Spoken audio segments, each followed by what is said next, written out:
Good morning student. आज मैं आपको घन के बारे में पढ़ाऊंगा। कल जो है कि घनाभ के बारे में बताए थे। तो घन की सबसे पहले परिभाषा सुन लीजिए। वह घनाभ जिसकी सभी भुजाएं बराबर होती हैं उसे घन कहते हैं।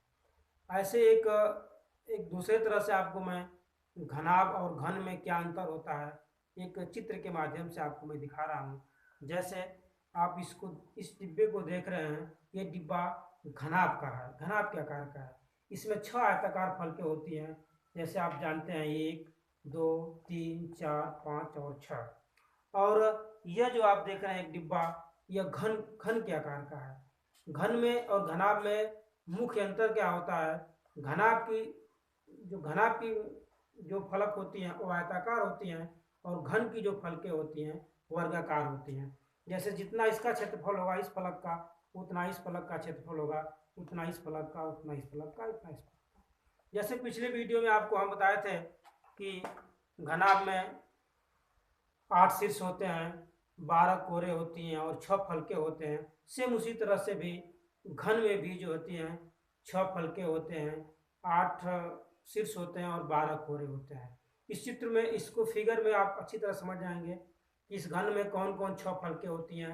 1 फलक, 2 फलक, 3 फलक, 4 फलक, 5 फलक और 6 फलक हो गए। और घन में भी 8 शीर्ष होते हैं। तो घन के 8 शीर्षों को आप भली बात देख लीजिए, 1 2 3 4 और नीचे होगा 4 5 6 7 8। और घन में भी 12 कोरे होती हैं। तो 12 कोरों को देख लीजिए, जैसे आप 1 2 3 4 5 6 7 8 9 10 11 और 12। तो अच्छी तरह से आप समझ गए होंगे कि घन में 8 शीर्ष, 12 कोरे तथा 6 फलकें होती हैं। अब हम चलेंगे घन के फार्मूला के बारे में। घन में कितने फार्मूला होंगे? तो इसके पहले आपको घन का हम फिगर बना दे रहे हैं। घन का चित्र बनाने के लिए आप इस तरह से आप बनाएंगे, एक वर्ग बनाएंगे। पहले ऐसा वर्ग आप देख रहे हैं और इसके बाद इस तरह से और वर्ग बना देंगे। तो इस तरह से आपका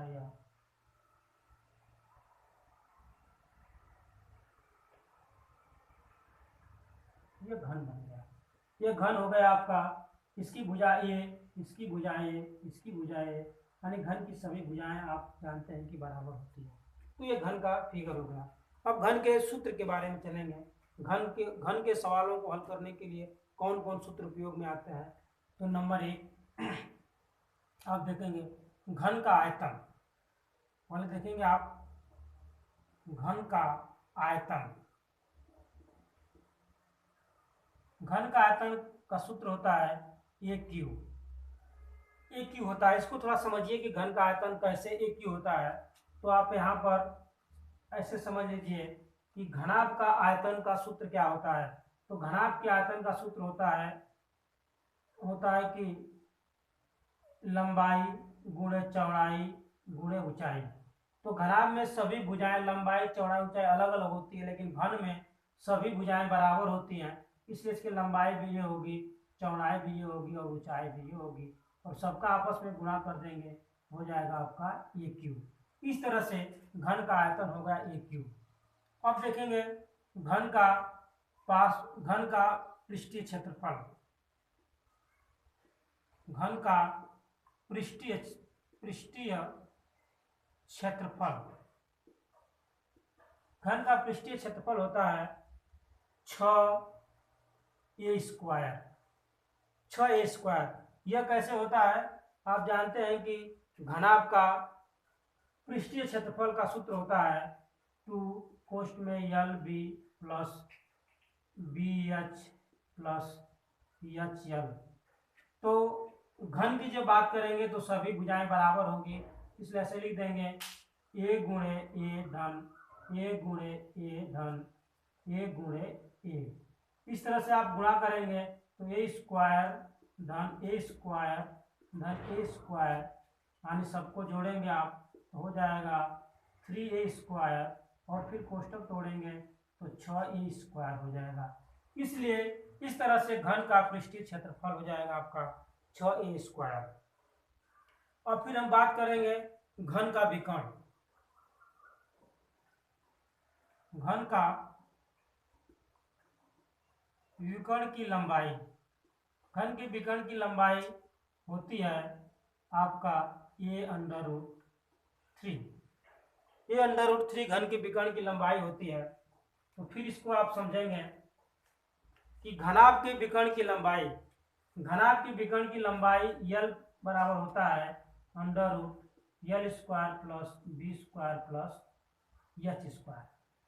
तो जब घन की बात करेंगे तो घन में सभी भुजाएं बराबर होती है, इसलिए कहेंगे a² plus a² plus a²। और इस तरह से सबको जोड़ देंगे आप तो हो जाएगा 3a² और इसमें से आप वर्गमूल लेंगे तो a√3 हो जाएगा। इस तरह से घन के विकर्ण की लंबाई a√3 हो गई। दूसरी चीज आप समझिए, घन का पार्श्व पृष्ठीय क्षेत्रफल, घन का पार्श्व पृष्ठीय क्षेत्रफल बराबर होता है 4a²। तो इसको समझिए कैसे घन का पार्श्व पृष्ठीय क्षेत्रफल 4a² होता है। तो घनाभ का पार्श्व पृष्ठीय क्षेत्रफल का सूत्र जानते होंगे कि 2 कोष्ठ में L plus b into h होता है। तो यहाँ पर 2 हो जाएगा, L का मान a प्लस b का मान भी a हो जाएगा और h का मान भी a हो जाएगा। तो इसको आप करेंगे 2a गुणे a, इसका गुणा कर देंगे तो हो जाएगा 2 कोष्ठ में 2a² और फिर इसको हल करेंगे तो 4a² हो जाएगा। इस तरह से घन का पार्श्व पृष्ठीय क्षेत्रफल हो जाएगा 4a²। तो यही 3 सूत्र हैं।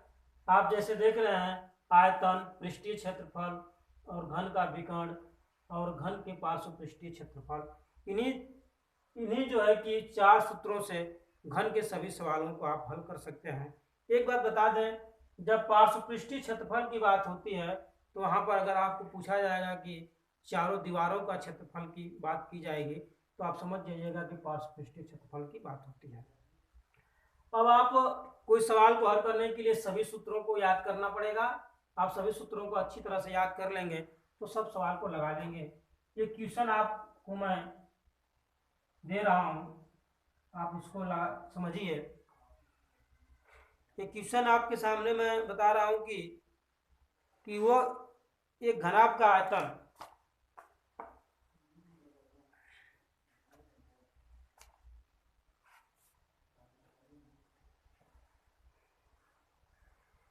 हाँ देखिए कि 7 मीटर भुजा के घन का 7 सेमी भुजा के घन का आयतन और संपूर्ण पृष्ठीय क्षेत्रफल ज्ञात करिए।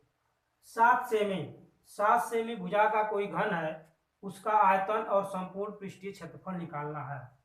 तो सबसे पहले आप देखेंगे कि सवाल है कि 7 सेमी भुजा का घन, वह घन ऐसे फिगर बनाएंगे और फिगर बनाने के बाद इस घन की सभी भुजाएं बताया जा रहा है कि 7 सेंटीमीटर है। तो मान लीजिए ये भी 7 है, ये भी 7 है, ये भी 7, ये भी 7, सही भुजाएं 7 सेंटीमीटर है। और पूछ रहा है कि घन का आयतन और घन का संपूर्ण पृष्ठ निकालिए। तो बच्चों बहुत आसान सवाल है। घन का आयतन का पहले सूत्र लिखेंगे हम। तो हम जानते हैं कि घन का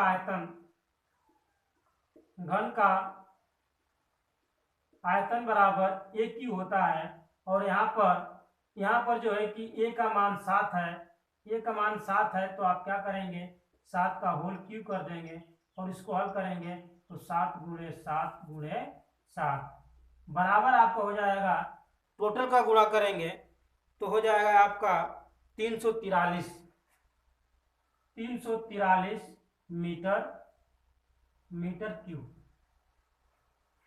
अब जब घन का पूछा जा रहा है कि घन का संपूर्ण पृष्ठीय क्षेत्रफल निकालिए, तो इसी तरह से निकालेंगे हम घन का संपूर्ण पृष्ठीय क्षेत्रफल सूत्र जानते हैं आप 6a²।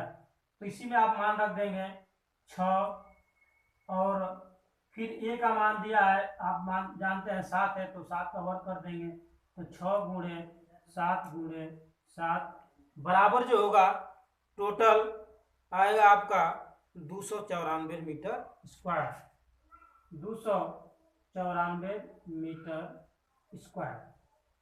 तो इस तरह से इन्हीं तीनों सूत्र के माध्यम से सभी सवालों को हल करिएगा। जो सवाल नहीं आएगा अगले वीडियो में हम देंगे, दिखाएंगे। अगर यह बात अच्छी लगी होगी, समझ में आया होगा, तो आप इसको लाइक करिएगा, शेयर करिएगा और सब्सक्राइब कीजिएगा।